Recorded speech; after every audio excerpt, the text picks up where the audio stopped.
Olá, pessoal, sejam todos muito bem-vindos a mais um episódio do IFCast Informar para Transformar, episódio de férias. É uma edição especial que a gente tem. Não me recordo muito bem a quantidade de episódios que vocês irão assistir, mas se preparem porque o mês de janeiro tá bombando. Eu sou a professora Maria Odaíse e este episódio ele é dedicado a quem busca aprofundar os seus conhecimentos e contribuir para a melhoria da educação profissional e tecnológica no Brasil. A gente vai hoje conversar com a professora Josélia, coordenadora do Prof. EPT, o mestrado profissional que a gente tem aqui no campus Calama. Roda a vinheta.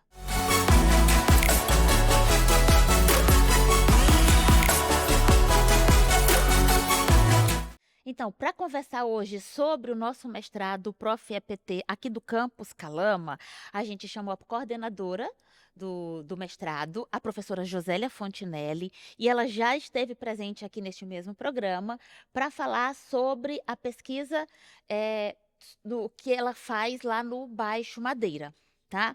Então, quem não assistiu, por favor, procura e vai lá dar uma assistida. A gente vai entender como que funciona o curso e quem que pode participar e como que ele impacta a educação em toda a nossa região. Porque, afinal de contas, não é só para o nosso estado, mas quem quiser vir aqui comparecer, por favor.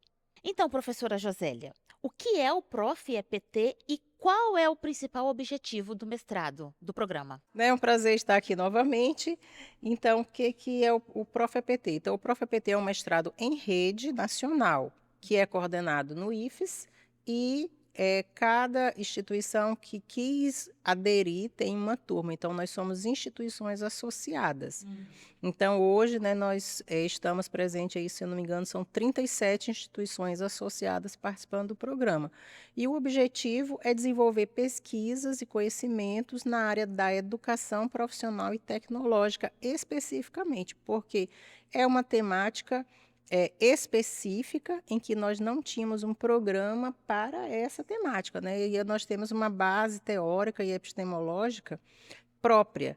Então, foi importante o programa também para consolidar essa identidade da rede federal, porque muitas vezes as pessoas confundiam um pouco essa educação profissionalizante dissociada dessa formação integral, né, dissociada de outras questões.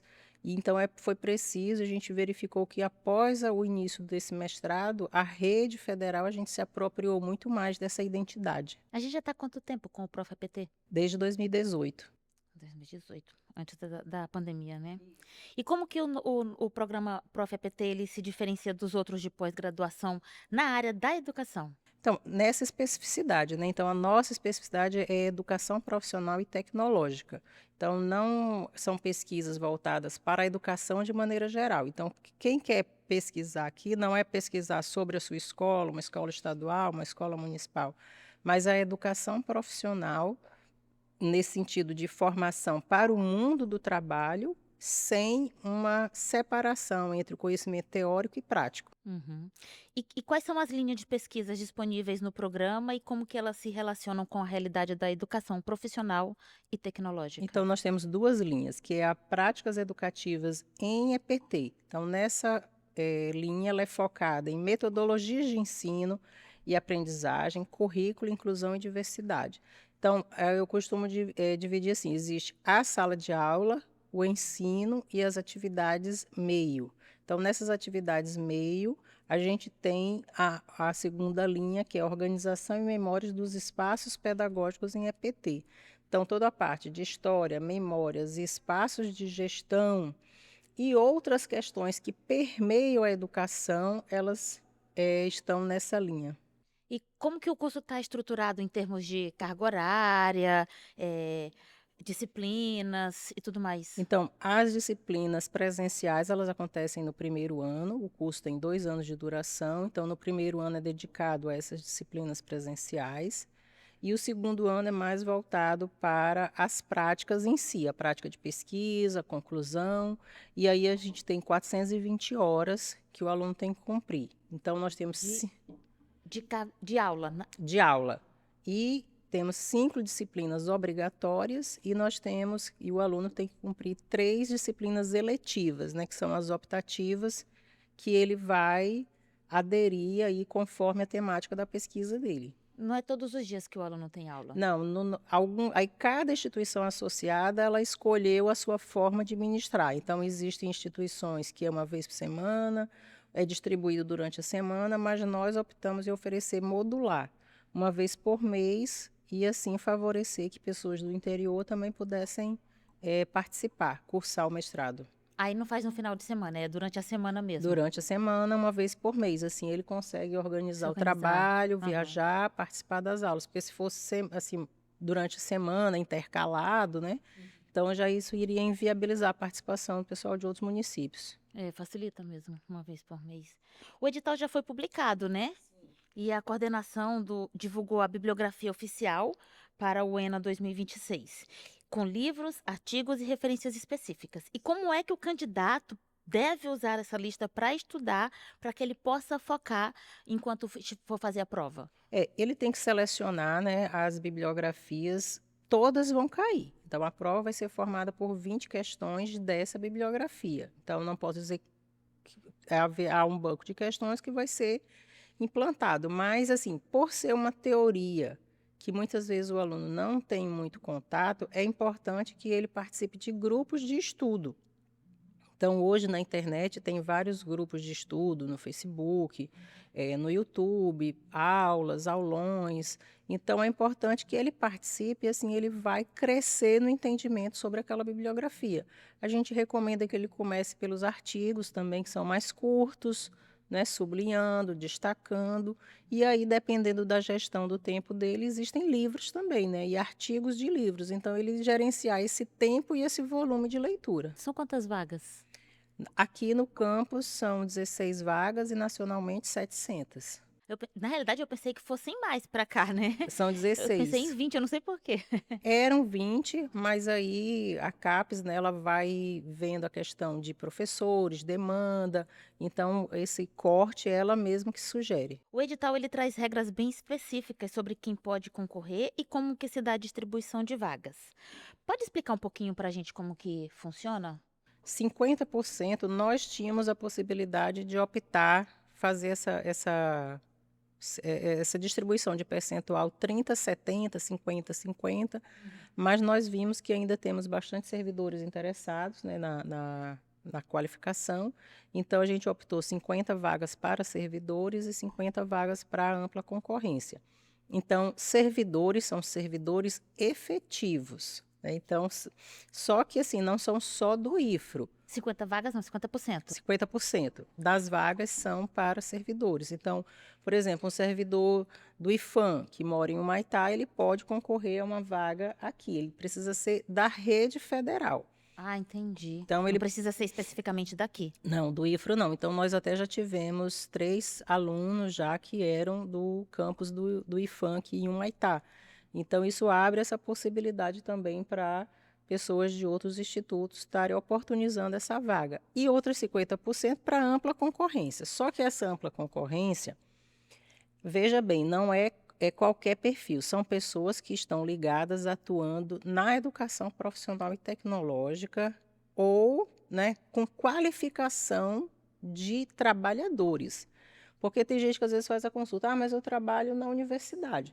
Mas na universidade são alunos, é um outro nível. A gente está falando de trabalho, de trabalhadores, né? Então estão ligados muitas vezes à associação de trabalho. Então é importante ver se você tem esse perfil.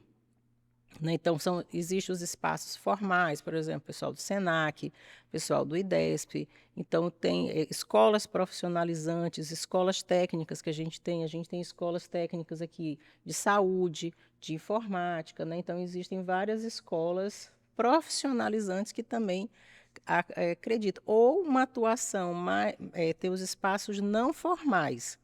Mas esses espaços não formais, eles têm que ser oficializados, né? Então, através de uma declaração, mas que esteja, vamos dizer assim, atuando ou na coordenação, na gestão dessas qualificações profissionais. Por exemplo, eu, de repente, prestei uma assessoria técnica para uma associação de trabalhadores rurais. Então, é uma carga horária que se que se enquadra, e a pessoa tem que ter uma atuação de pelo menos 6 meses ou 80 horas, e ele vai ter que comprovar isso, porque é, é uma reflexão sobre o mundo do trabalho, né? Então, não é sobre o mundo da educação, é o mundo do trabalho. E o mundo desse trabalho e desse trabalhador vai ser o objeto de pesquisa. É como se ele tivesse que enviar o currículo dele, né? Mas só que a parte que nos interessa é só a Só parte da voltada para o atuação mestrado. para o mestrado. É uma declaração, um documento, uma comprovação de que ele atuou nessas atividades. Tem alguma mudança importante no edital deste ano que vale destacar para quem está pensando em tentar se inscrever no Sim, ProfEPT? uma mudança muito importante. Então, pela primeira vez, nós vamos fazer uma prova online. Então, essa prova online, né, é o primeiro ano que a gente está implantando e é um desafio para todos, né, para os candidatos e para a coordenação. Então, essa prova online, ela vai ter menos tempo, né, porque e menos questões, porque também uma pessoa não pode ficar tanto tempo assim no online. Então, essa prova vai ter 20 questões. Cada questão vale 5 pontos. Mas se o candidato errar essa questão, ele vai perdendo um ponto, né? Então vai haver essa contabilidade. E vai acontecer num ambiente próprio. Então o programa contratou uma empresa e esse ambiente de realização da prova é um ambiente controlado, filmado e acompanhado à distância. Então existe uma inteligência artificial que também vai monitorar esse candidato. Então, é muito importante que os candidatos leiam o edital e se preparem para esse momento. Então, ele tem que estar num ambiente propício para isso, sem outras pessoas passando, sem barulho, sem movimentos, né? Onde ele vai ali fazer a sua prova, mas ele tem que entender que também está sendo fiscalizado, não é uma prova sozinho, né? Ele pode fazer em casa. Pode fazer em casa, mas ele tem que separar um local, o escritório, um quarto. Não pode ficar, porque se de repente ele está em casa, as crianças estão correndo, estão brincando, estão fazendo barulho, a televisão está ligada, e aí aquele microfone do sistema vai ficar sensível e pode entender que ele está conversando com alguém. Então, tudo isso é importante que o candidato leia o edital. 5 dias antes da prova, vai ser aberto o ambiente de simulação. Então, o candidato pode simular, vai poder experimentar esse ambiente. E um dia antes da prova, ele tem que fazer o upload do seu documento com foto, para que haja o reconhecimento facial. Então, no dia da prova, para iniciar, vai ter aquele sisteminha que a gente, né, geralmente já está acostumado a mostrar a face, o documento, vai ter feito uma checagem de face, né, o reconhecimento facial.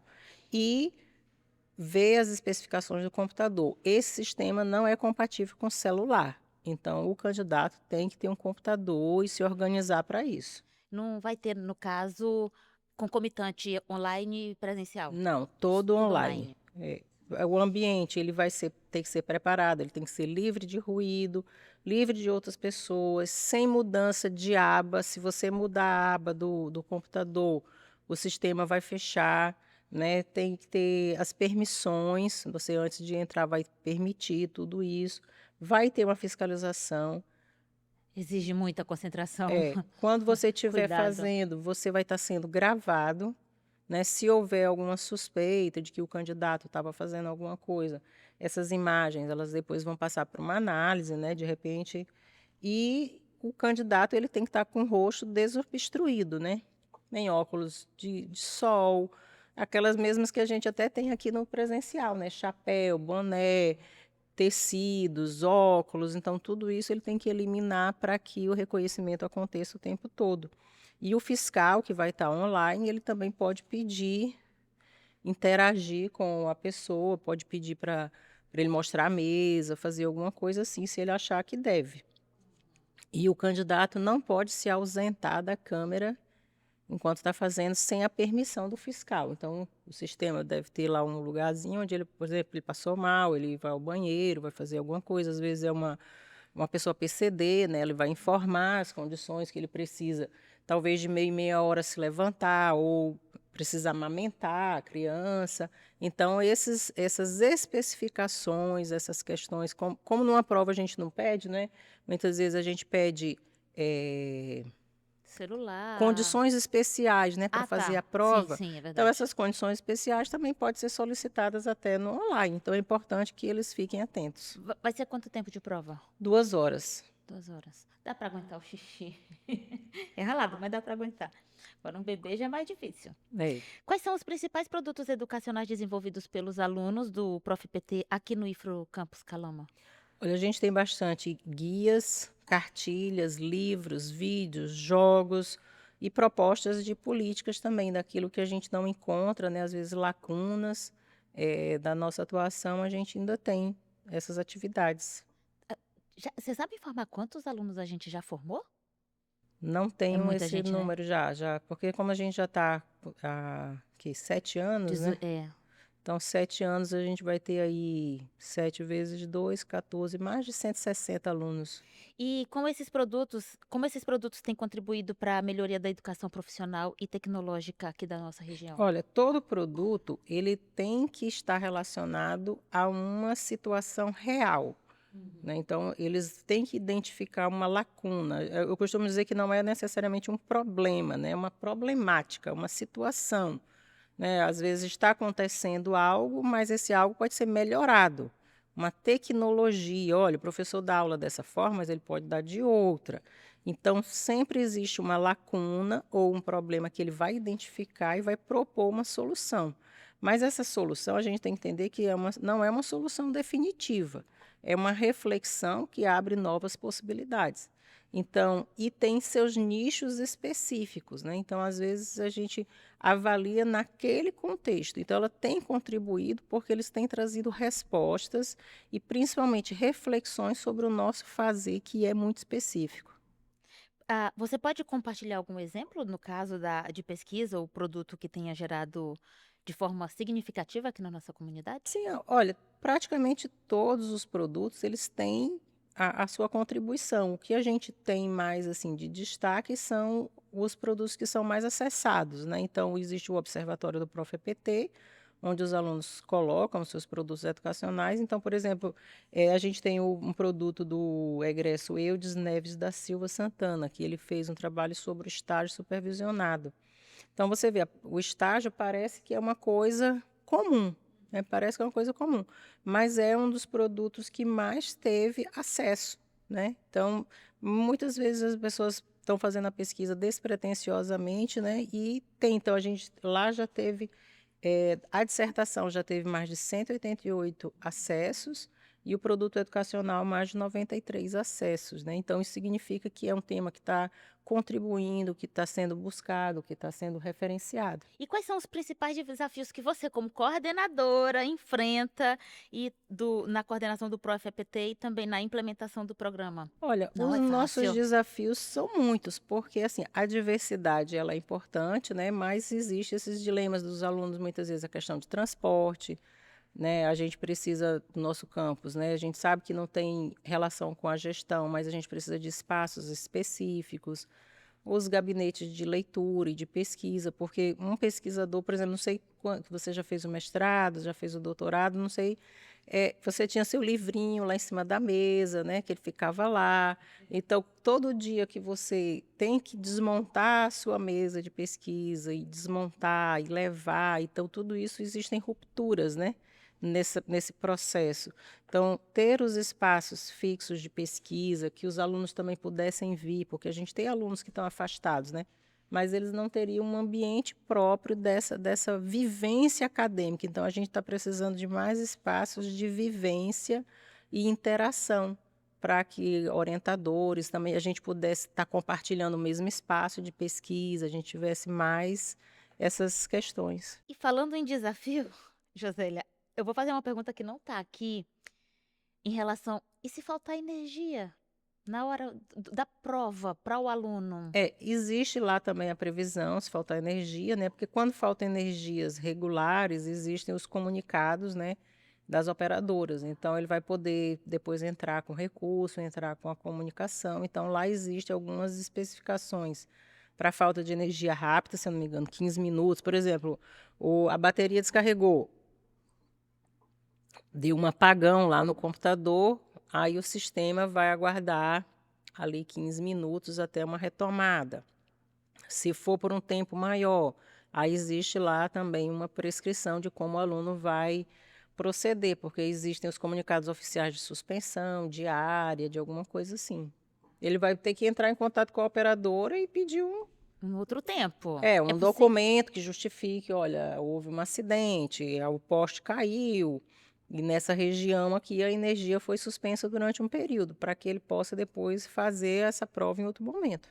Tá, entendi. Então, é porque aqui faltou tanta energia, né? Pelo menos assim, existe uma previsão no edital para algumas dessas situações. Então, é bom que o candidato Leia. leia, mas existe uma previsão, mas também não pode ser assim, minha energia foi cortada, e também não é uma previsão legal, né? Então, ele tem que ficar atento. Atento, pagando os boletos. Isso, porque aí, assim, vamos dizer assim, são coisas que podem acontecer, independente da organização do candidato. E quais são as perspectivas para o Prof. EPT no campus? Olha, as perspectivas da rede mesmo, né? Então a gente tem aí um programa que já tem uma certa estrada, que é difícil porque assim a CAPES vem avaliando, né? Então às vezes uma IA faz uma coisa, faz outra, mas o programa ele é avaliado como um todo. Então a perspectiva é dessa melhoria da produção, da qualificação dos professores, né? A cada momento a gente tem isso. E a rede ela quer que o programa alcance um doutorado também. Então a luta é essa para que o programa seja melhor avaliado para que se implante um doutorado. Eu tenho ainda mais 2 perguntinhas aqui. Gostaria de pedir para que chamar a Josélia de senhora. Ai, meu Vai ser Deus. muito difícil, né, Sim, Josélia? Posso senhora. chamá-la de você? Com certeza. Quando eu comecei a ser professora, que me chamaram de senhora, meu Deus. A primeira vez que me ofereceram um lugar no ônibus. Então, nós temos ainda mais 2 perguntas aqui para fazer para a professora Josélia, e eu gostaria então de pedir para que você deixasse alguma mensagem para quem considera fazer, né, quem está pensando em fazer o Prof. EPT. Olha, a mensagem que eu tenho é que venha, né? Venha fazer o programa, porque tire o seu tempo, separe, reflita, né? Olha, esse ano eu quero me dedicar a um processo de aprendizagem e mergulhar no Prof. EPT, porque realmente assim, é um programa muito instigante, muito transformador. Então, os conhecimentos, eles são realmente muito transformadores para o aluno, para a sociedade, o que ele produz. Então, é um programa maravilhoso. Venha que você não vai se arrepender. As inscrições vão até 15 de janeiro, né, se não me 15 de engano? janeiro.